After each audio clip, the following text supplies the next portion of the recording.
todos, mais uma quinta-feira, sejam muito bem-vindos aqui ao TBT da Televisão, no Observatório da Televisão, nosso canal no YouTube. Caso você não seja inscrito ainda, inscreva-se para acompanhar todos os TBTs todas as semanas, entrevistas, reportagens, críticas, lives, tudo de especial que nós preparamos com muito carinho para você aqui, tá certo? Eu sou o Fábio Costa, caso este seja o seu primeiro TBT, muito prazer.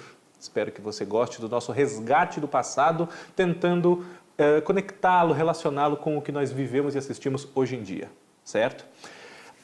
Ontem, dia 13 de fevereiro, completaram-se 30 anos da estreia de uma das novelas mais lembradas da história da TV Globo, uma das mais assistidas, não só do seu horário das 7 horas, como de todas feitas em todos os tempos, uma novela emblemática na sua época e para todo sempre, né? Ficou para a posteridade, Que Rei Sou Eu, de Cassiano Gabos Mendes.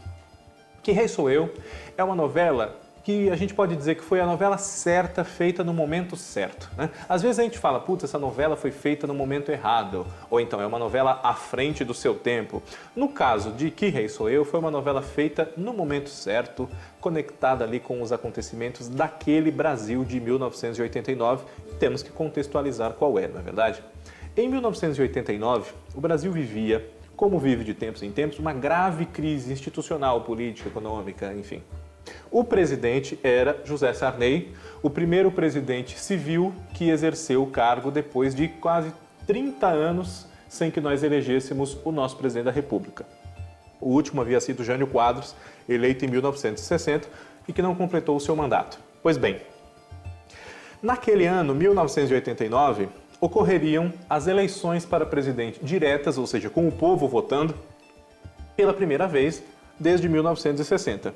E essa novela, Que Rei Sou Eu, ambientava sua trama num país fictício da Europa chamado Avilã, no ano de 1786. E essa escolha não é aleatória, não é coincidente, não é à toa. Essa época, na Europa, os países estavam todos vivendo ali constantes transformações, com a ascensão da burguesia e com o questionamento em torno do poder da figura do rei, que era absolutista, ou seja, concentrava o poder todo em si. E com isso havia muita corrupção, o povo sofria muito. Existe a famosa, lendária frase atribuída à rainha Maria Antonieta, né, de que se o povo passa fome e eles não têm pão para comer, que comam brioches, né, e coisas assim. Não é muito diferente do que os políticos pensam de nós, o povo, hoje em dia. Mas enfim, esse é um caso para uma outra discussão, né? Avilã era o nosso Brasil de 1989.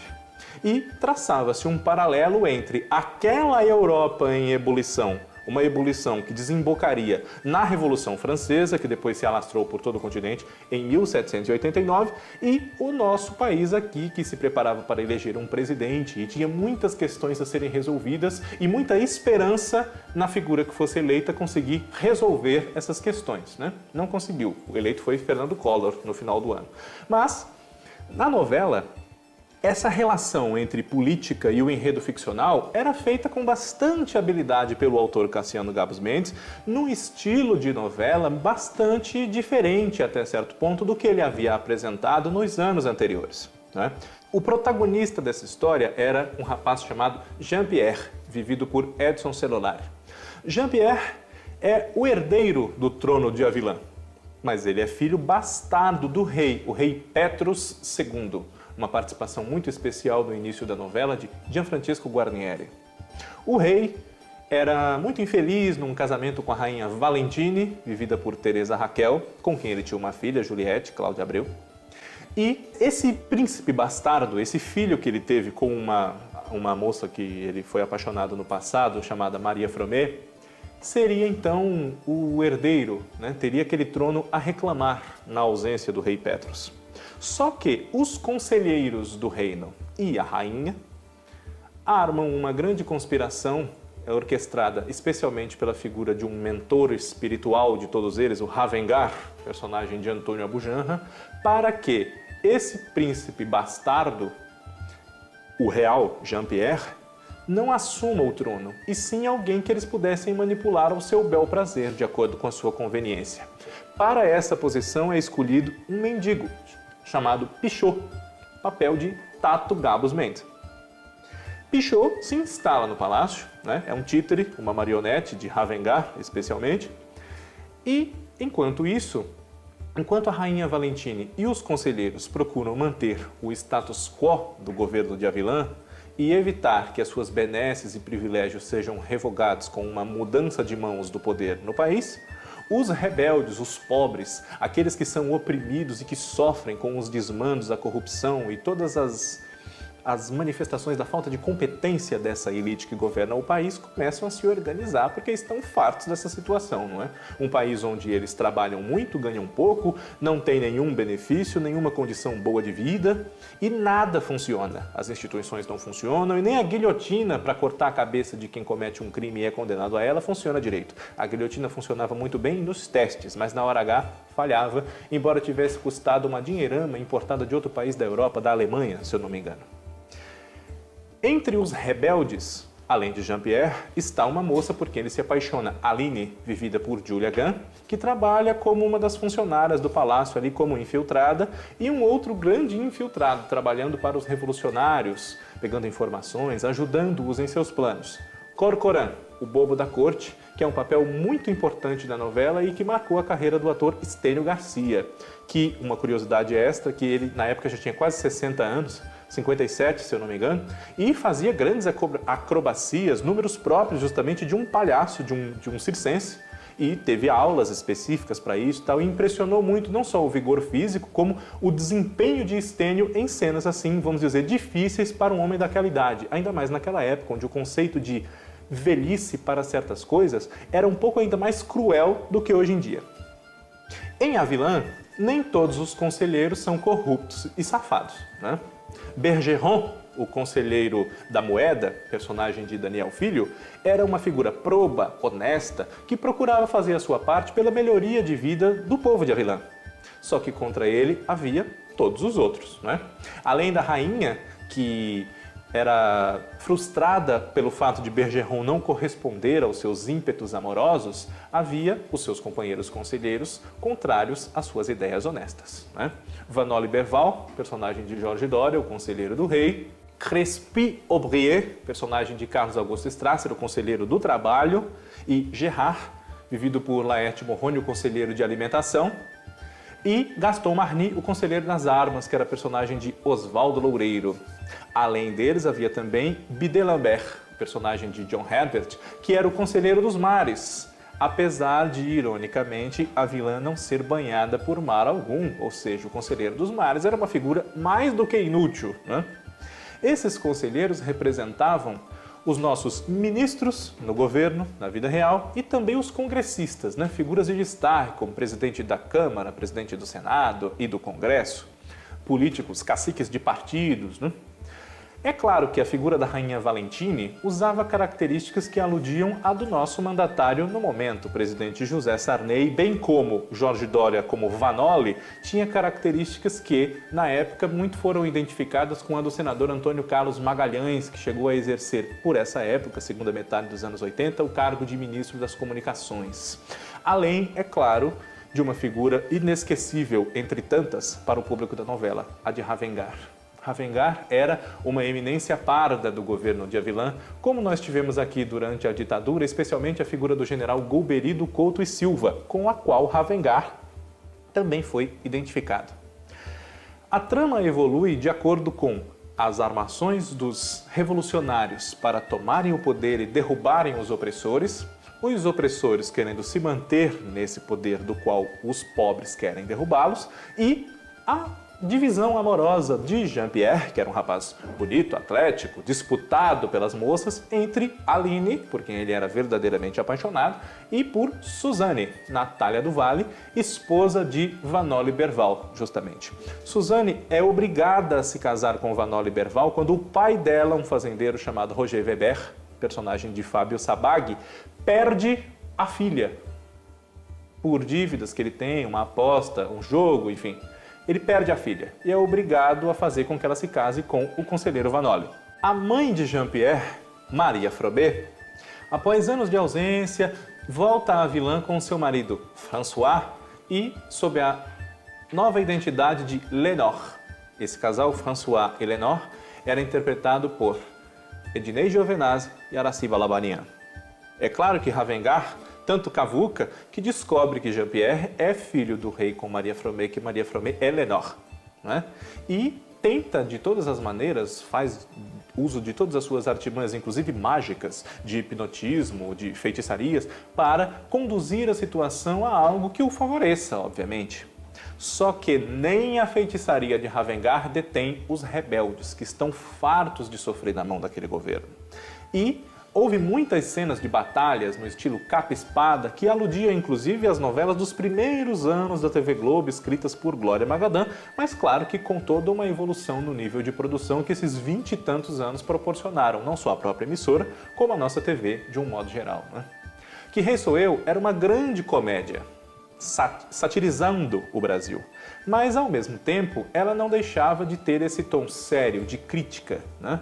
E foi muito exitosa, atingiu muito sucesso numa época em que o Horário das 7 tinha uma tônica um pouco, vamos dizer assim, menos comprometida com fatos tão sérios que ficavam mais relegados às novelas das 8, que Rei Sou Eu fez um grande diferencial. E por isso também, aliado a uma condução muito eficiente da trama pelo autor e pelo diretor Jorge Fernando, a novela foi vitoriosa, foi uma das mais vistas da década nos anos 80, né? E de todos os tempos no Horário das 7.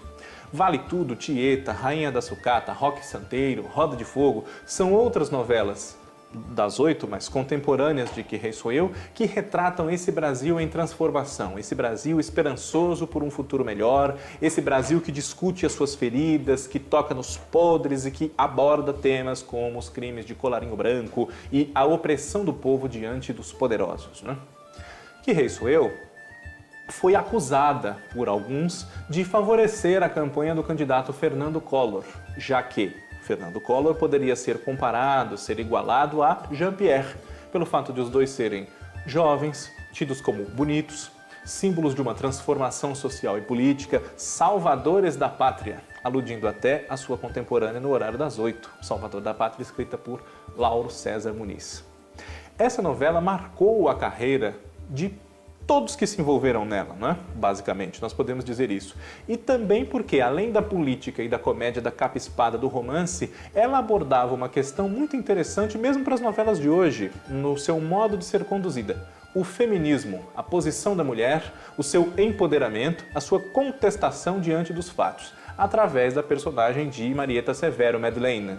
Madeleine era a esposa de Bergeron, Ravengard era apaixonado por ela, era uma das poucas, se não a única mulher de Avilã que sabia ler e escrever e fazia uso dessas suas aptidões intelectuais para influenciar positivamente as outras mulheres, no sentido de que a mulher é mais do que só feita para ser esposa e mãe de filhos, é mais do que simplesmente para servir às vontades do homem em todos os sentidos. Não à toa, justamente, foi ela que conquistou o coração do inteligentíssimo Bergeron, e não a rainha Valentine. Como eu dizia, Que Rei Sou Eu marcou a carreira de praticamente todo mundo que fez essa novela, né? Julia Gunn fazia sua primeira novela inteira. Na época, ela era uma atriz ainda de teatro, com algumas reservas em relação à televisão, especialmente à telenovela, e havia feito apenas uma participação breve na novela Mandala, de Dias Gomes, na fase passada em 1961, que durou menos de um mês, né? Julia Gunn interpretava a protagonista da história, Jocasta, na juventude, e que nos anos 80, 25 anos depois, era papel de Vera Fischer. Depois disso, Julia Gunn, como a gente sabe, desenvolveu uma carreira longeva nas telenovelas, foi protagonista, enfim. E foi o seu primeiro par com Edson Celular, esse par que se repetiria em Fera Ferida, em 1993, na minissérie Dona Flor e Seus Dois Maridos, em 1998, né? Merecem muitos destaques todos os personagens relacionados com o poder em Avilã. Desde os do elenco fixo, não é? Laerte Monrone, John Herbert, Carlos Augusto Strasser, Guilherme Leme, que entrou fazendo um personagem que cumpria ali as vezes de Carlos Augusto Strasser, que precisou se ausentar durante um tempo da novela por questões de saúde, né? Infelizmente ele viria a falecer alguns anos depois, em 1993. Oswaldo Loureiro, Jorge Dória interpretando um personagem odioso, que era o Vanor Berval, né? Mas além deles, eu acho que a novela é basicamente de três figuras. A novela pertence a essas três figuras que são assim, as primeiras coisas que vêm na sua cabeça quando você se recorda da novela. Que Rei Sou Eu, para mim, é a Rainha Valentine, numa interpretação memorável da Teresa Raquel, que quem conhece não esquece, né? Pelo seu modo estridente de falar e muito escandalosa, muito chamativa, né? Ela foi escalada para fazer esse papel após a desistência de Ioná Magalhães, isso contado pela própria Teresa Raquel, né? Antônia Bujanra Ravengar, que a partir dali virou para toda uma geração o símbolo do bruxo, né? O símbolo da pessoa de quem você deveria ter medo, porque ela é capaz de tudo para te ferrar. Antônia Bujanra, com a sua voz muito característica, o seu visual com os cabelos armados e olhares demoníacos, né?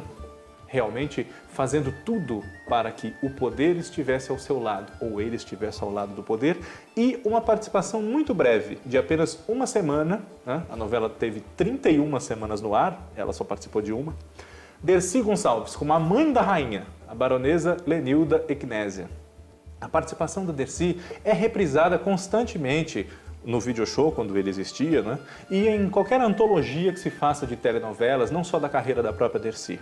Que Rei Sou Eu é uma novela histórica, que se você não conhece, vale a pena conhecer. Ela foi lançada em DVD pela Globo Marcas, foi reprisada no canal Viva em 2012, então existem por aí as gravações caseiras, o YouTube, enfim.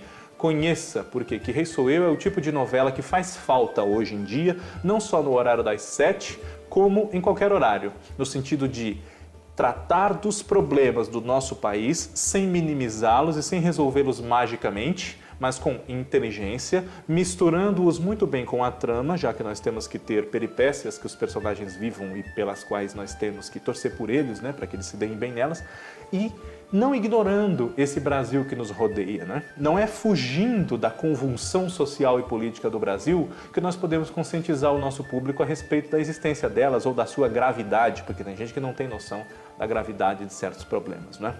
E antes de me despedir, eu gostaria de lembrar da trilha sonora de Que Rei Sou Eu, que é uma das mais emblemáticas dos anos 80, né? Por exemplo, você pode não conhecer a banda Gypsy Kings, mas você com certeza já ouviu Bamboleo, que é um clássico da banda e que fazia parte da trilha sonora da novela, como tema de locação, especialmente nas cenas da taverna de Lulu Lyon, a personagem de Ítala Nandi. E o tema da própria Lulu Lyon, vivida por Ítala Nandi, com Cleiton e Cledir, era uma música chamada Espanhola, que ele fala Espanhola, te amo, Espanhola, né? Fred Mercury e Montserrat Caballé tinham nessa trilha sonora a canção, uma das canções que gravaram juntos, que chamava-se How Can I Go On? E outra música internacional da época, muito famosa, incluída na trilha da novela, foi Patience, com a banda Guns N' Roses. Além dessas, nós temos que destacar a presença de Orinoco Flow, com Enya, além de When I Fall in Love, com Lil Consent, e também de Bye Bye Tristeza, com Sandra de Sá, Raça de Heróis, na voz de Guilherme Arantes, e duas músicas muito características da novela em si, claro, além dessas que foram selecionadas para compor a sua trilha, né? Uma com o mesmo nome da novela, Que Rei Sou Eu, que era cantada por Eduardo Dussek, né? E O Rap do Rei, que era o tema de abertura cantado pelo grupo Lune. Uma curiosidade é que essa música, O Rap do Rei, teve a sua letra composta pelo todo-poderoso da emissora na época, o famoso Boni, né? José Bonifácio de Oliveira Sobrinho. E essa música foi usada para ilustrar uma abertura que tratava de momentos-chave de grandes conflitos da história da humanidade, tratados com algum humor, não é?